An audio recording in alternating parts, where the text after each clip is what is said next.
السلام عليكم، كيفكم؟ إن شاء الله تكونوا تمام.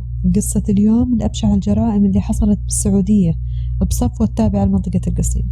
حصلت الجريمة هذه بأحد مزارع صفوة لدرجة إنه سموا المزرعة هذه مزرعة الموت.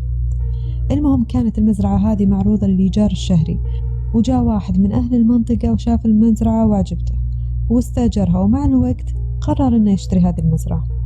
وبعد ما اشتراها بدأ يضبطها ويهتم فيها، وحفر بالأرض عشان يمد الموية.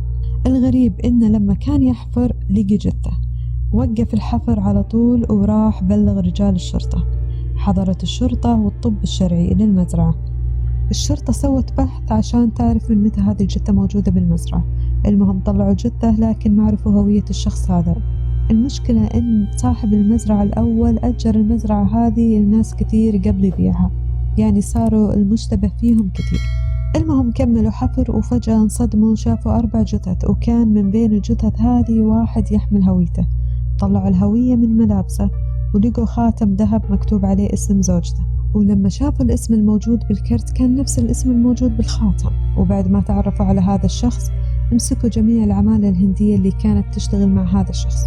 المصيبة أن الطب الشرعي اكتشف أن 4 من الجثث تم دفنهم هم أحياء، وكان الموضوع يخوف شوي لأنهم كانوا مربطين أيديهم ورجولهم وكمان عيونهم.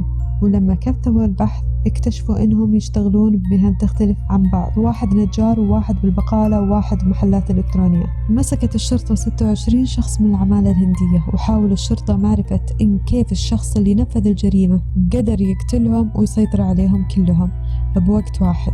واحد من الأشخاص ال5 المقتولين اندفن وهو ميت، لأن اكتشفوا إنه انقتل بضربة على الرأس وطعنات في بقية جسمه. بعد بحث مكثف عن الجريمة اكتشفوا إن المقتولين مختفين لهم أكثر من 5 سنوات.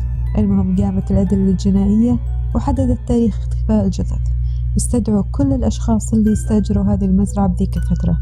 مسكوا واحد سعودي من أهل صفوة واعترف وقال أعرف كل هذول ال5، إحنا مأجرين المزرعة عشان نصنع فيها الخمور ونبيع فيها، وكنت أنا بنفسي مشرف عليهم، وكنا حتى نبيع على الأعمال الآسيوية اللي حوالين المنطقة. كنا نطلع ذهب، لكن اكتشفت إنه قاعدين يستغلوني ويبيعوا من ورايا وأنا ما كنت أدري.